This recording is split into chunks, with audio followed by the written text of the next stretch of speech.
Tignan nyo mga cubes, oh. Diyan ako nag-deliver ng pagkain. May party ata. Ganda ng bahay, oh. Ganda, oh. Ganyan naman.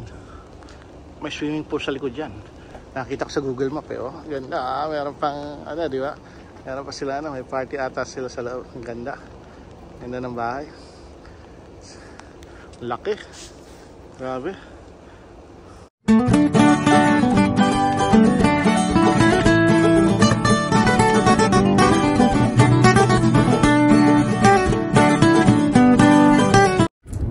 Pakita sa ano, dito ka nga, dito ka nga, pakita ka dito.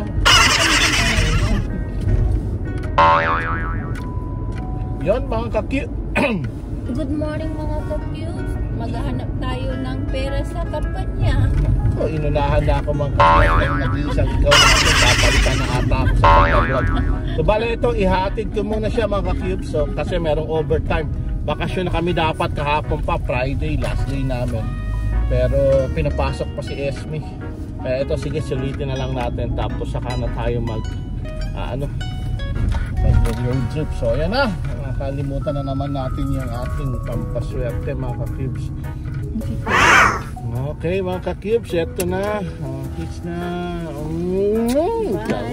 Mga ka-cubes.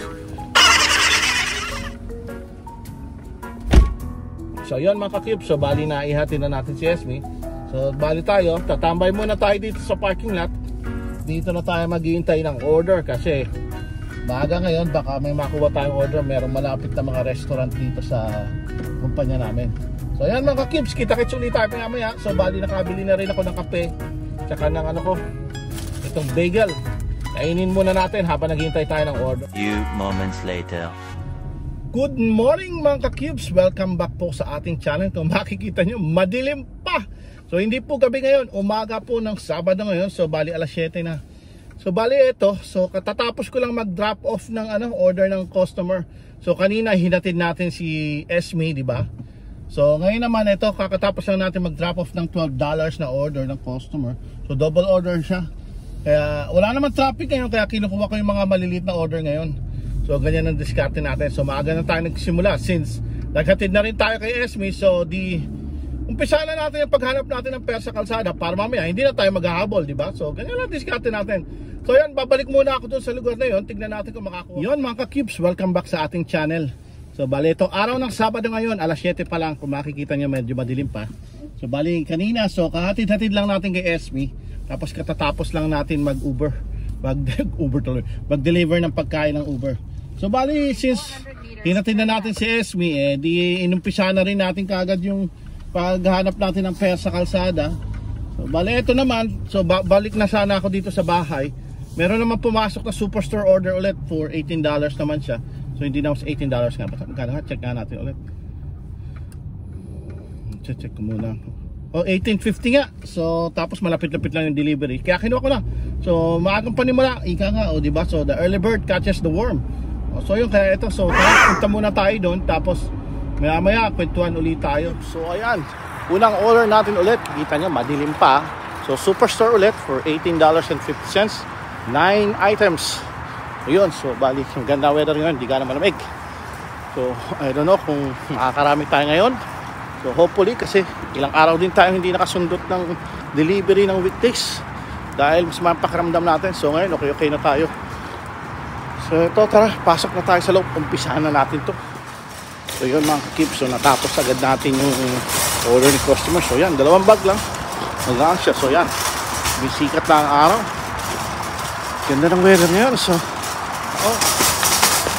natin kung makagala tayo mamaya. This vacuum na natin. Pwede na tayo mag night out. Pero syempre hanap muna tayo ng panggala natin, di ba? Nagawa muna tayo ng bala. Ayan muna mga ka-cubes, punta na tayo kay customer. Ayan mga ka-cubes, so dito tayo mag-deliver. Ito yung dating delivery ko. Malaki eh. Kaso konting delivery. Ay, hindi iba pala.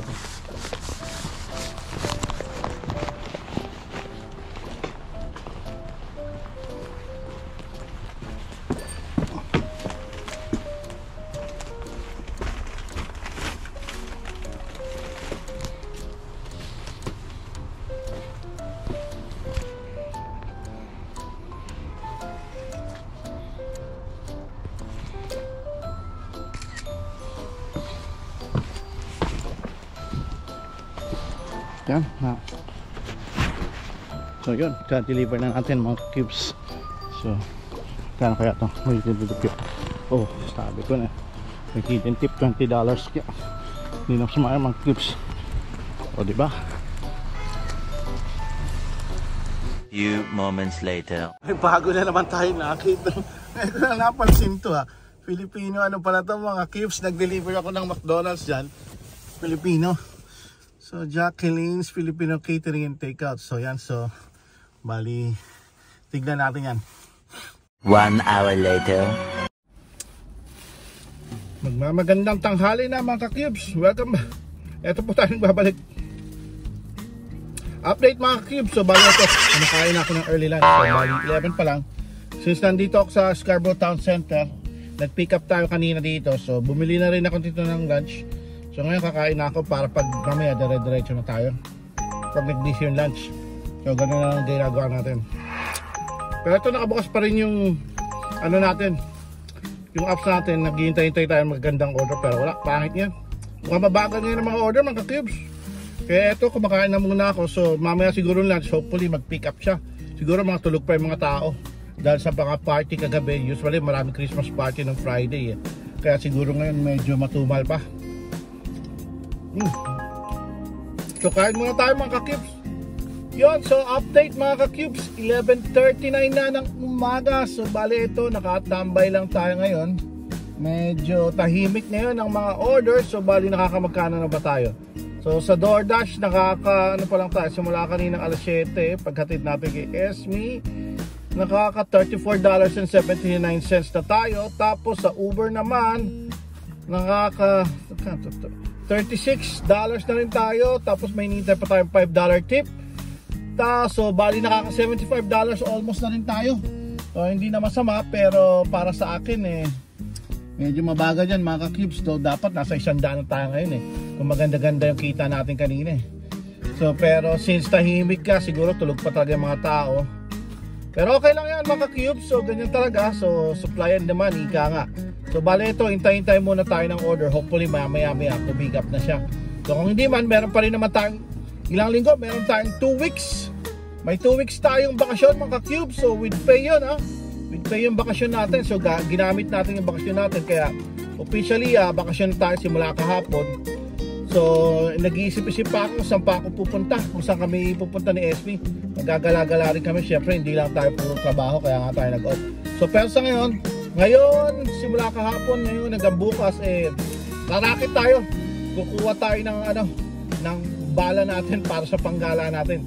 Tignan natin kung makakamagkano tayo para meron tayong pocket money sa paggala-gala natin. So meron na rin pala kaming season pass para sa Canada's Wonderland. So meron kasing winter festival doon. So pupunta rin kami doon.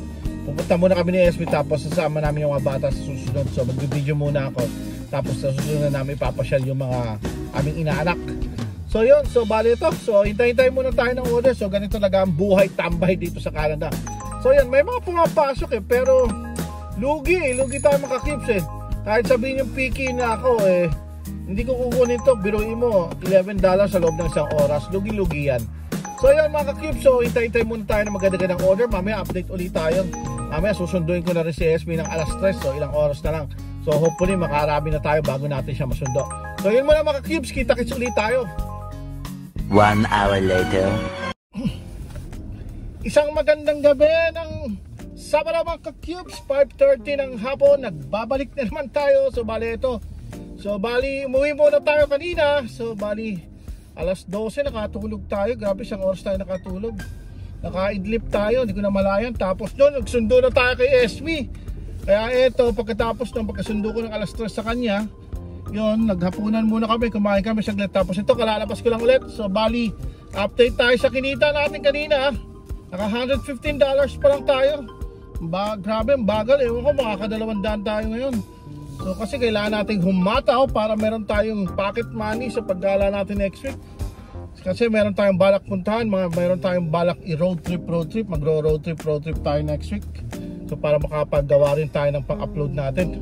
So yan, bale ito, meron tayong paunang delivery. Kakatapos ko lang mag-grocery ulit. As usual, grocery. So for $17 something siya, tinaga ako na. Kasi bagal talaga ngayon eh.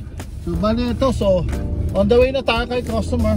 Tara, punta na tayo kay customer muna. So yan mga ka-cubes, so tingnan nyo ang decoration dito.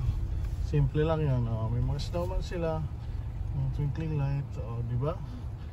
So ganyan lang, so marami tayong makikita ganyan dito sa delivery natin. Yun, update mga ka-cubes, halos 7 na. Grabe, bagal na yan. So hopefully mamaya pumick up. Pero ito, meron tayong pipick upin ngayon. Andito tayo ngayon sa pupunta tayong Jack Astor's. Pipick up tayo dyan for $14. Malapit lang siya. Kaya pinagkukuha ko na. Okay na yan. Medyo matumal talaga ngayon. Ang pasok muna tayo sa loob. Na-pick up na natin mga clips. Buti ready na agad ito. Saglit lang tayo sa loob. So kaya ito, padali natin ito matatapos. Hopefully makakuha pa tayo. Kahit pa 150 lang tayo ngayong araw na to. Okay na. So yun mga ka-cubes, so bali kakatapos lang natin mag-drop off. Grabe, madilim na talaga. Pero may nadaanan tayo magandang decoration dito. So yun, puntahan natin. Yan mga ka-cubes, so gandang decoration niya. Ah, diba? Ang ganda ng Christmas decoration nila. Oh. Kaya gusto ko ano eh. Gusto ko dito. Ayan, so diba? Ayos. Ayan, so tara, balik na tayo sa paborito natin lugar. Oh, ganda. So, tapos yan, makikita nyo si Santa. Oh. Ayan si Santa, ang laki ni Santa. Laki ni Santa. Yun mga ka-cubes, so update. So bali magsi 7:30 na. Ano ba yan? Nakakamagkano pa lang tayo mga ka-cubes? Nakaka $146 pa lang tayo. Oh, kasi natulog kasi tayo ng tanghali. Natulog tayo ng alas 12. Tapos yun nga, nagsundo tayo. Sabay din na tayo nakalabas. Pagkasundo natin, lalabas-labas lang na, oh, $19. Ano to? Shopping place? Saan to? Walmart? $18. Tingnan nga natin saan to. 8.3 kilometers, 17 items. Yoko, malayo to. Lugi ito mga ka-cubes. Lugi yan. So hindi natin kukunin yan. So yun, so bale, may nag-comment nga po pala. May nagsabi na maganda daw yung part-time natin sa hawak natin yung oras natin. Tapos pag sinuswerte, malaki daw yung kita. O, pag sinuswerte po talaga, maganda yung kita, tapos hawak na natin yung oras natin. Pero di tulad ngayon, tingnan nyo mga hindi tayo sinuswerte. Hindi tayo sinuswerte ngayong araw na to. Medyo mabagal talaga, pero ilang beses na rin naman nangyayari to. So kung hindi man busy ngayon, baka bukas mag-busy. Or mamaya-maya. Kasi babaya, may additional na $2.50 kada order. Kaso mamaya alas 9 pa yun. Pero pwede tayo magtagal ngayon kasi wala naman tayong pasok bukas na. Bakasyon na nga. Ano ba? Sinisinok pa ako. Bakasyon na nga tayo.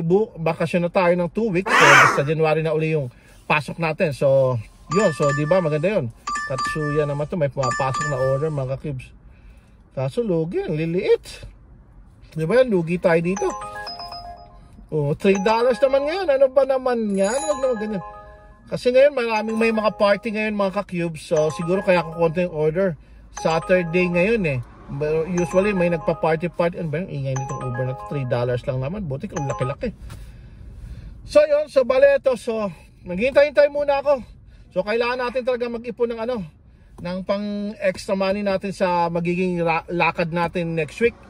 So hopefully by Tuesday or middle of the week next week, makagala tayo kasama si SB. Makapag Niagara Falls ulit tayo. Tapos pupunta tayo ng Canada's Wonderland kasi meron tayong season pass para sa Winter Festival. So yun, so bale ito. So kita-kits ulit tayo mamaya. Update na lang tayo kung magkano ba tayo ngayong gabing to or kung hanggang anong oras tayo aabutin ngayon. Ang ganda ng decoration nila mga ka-cubes. Ano yung sasakyan na yan? Bakit nakaharap? Ganda.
Few moments later. So yan, so yan tayo pipick up na yun sa Frederick Restaurant. $19 yan.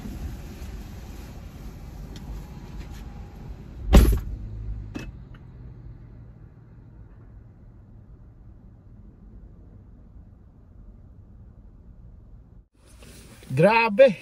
Kaya naman pala $19 yan. Ang daming pagkain. 19 items.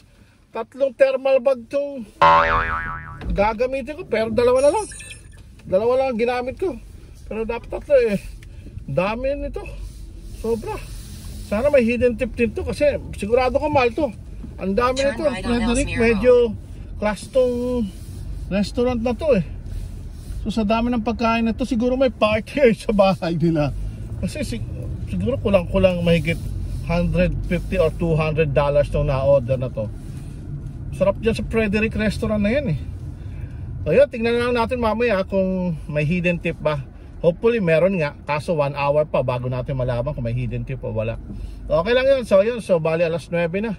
Grabe mga ka-cubes, naamoy ko fried chicken. Gugutom ko lang ako. Ano ba yan?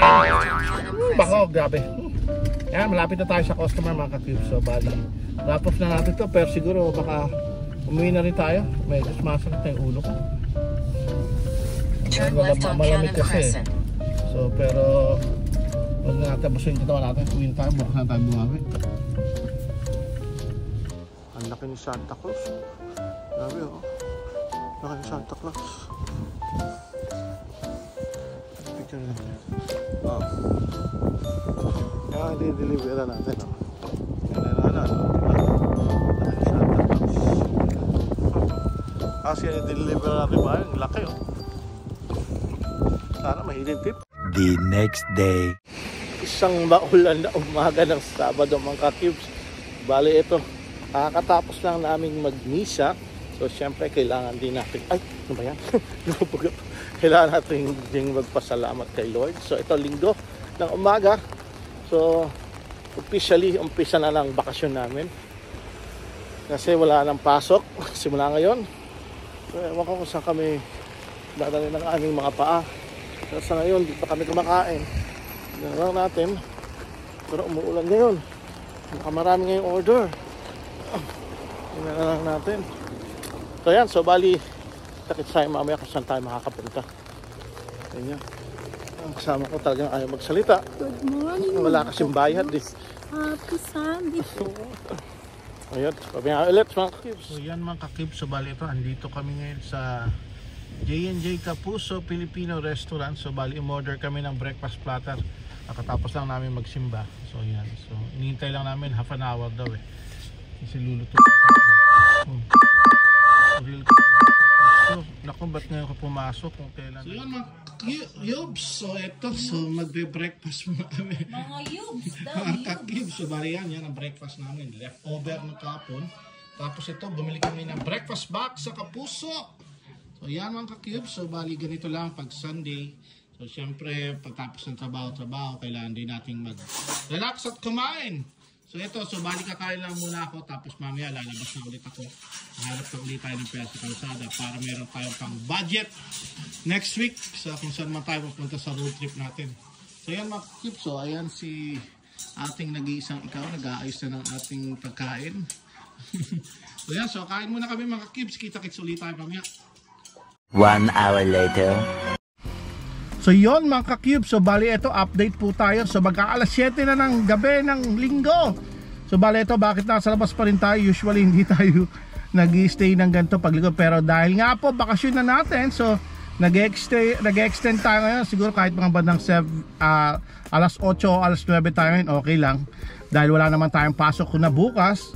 Wala na tayong pasok bukas. So off ko nga muna to, ang ingay kasi. So bali yun, so may nagtanong talaga, parang easy lang daw talaga tong part-time natin. Hindi po easy to. Kung makikita nyo po na kailangan nyo po talaga ng maraming oras na gugugulin nyo dito.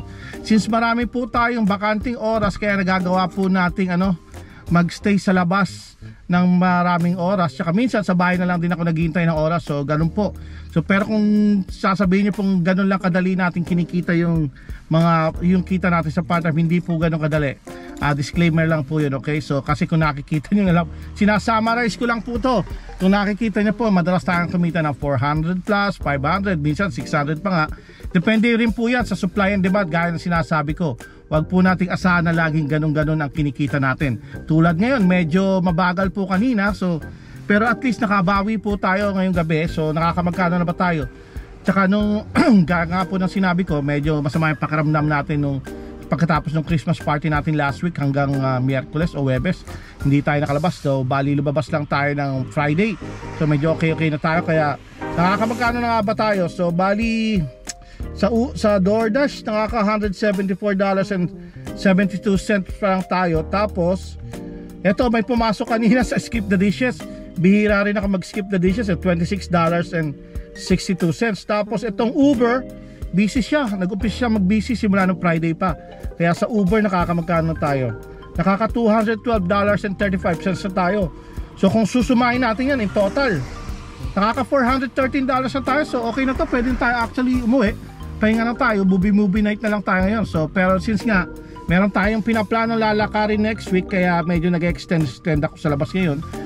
So para meron tayong pang extra money, gaya ng sinasabi ko pa ulit-ulit na lang, meron tayong extra money. So yun po.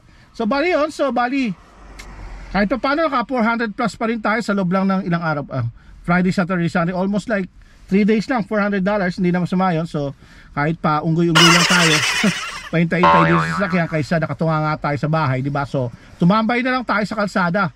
At least meron tayong inihintay na pera, diba? May inihintay tayo na pagkakakitaan. Pag nasa bahay tayo, wala, nga.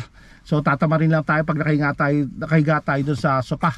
So yun muna mga ka-cubes. Tignan natin kung makakarami pa ba tayo ngayon o magpapahinga na tayo, tutuloy na lang natin bukas since wala tayong pasok. Sigurado ko yung gising natin ito, ganun pa rin. Oras pa rin ang gising natin, alas 5 pa rin ang gising natin. So gigising tayo na maaga, tapos yun maghintay-hintay tayo sa bahay, tingnan natin. So maulan-ulan kaya hindi natuloy yung lakad namin. Ewan ko bukas, checkin ko rin yung weather kung kailan kami mag-uumpisa mag-road trip. So yun muna mga ka-cubes, marami pong salamat. Wag po natin kalimutan mag-subscribe at mag-like sa aking mga video. Salamat po. Pagka sinuswerte ka habang nag-review tayo ng video natin, may pumasok na $32. Walmart, lapit lang, tapos ilang items lang yung delivery. Dito lang, sa tawid lang. So kaya sabi ko, okay to, sige kunin na natin to. So ayan, so punta muna tayo ng Walmart, tapusin kagad natin to para makauwi na tayo talaga.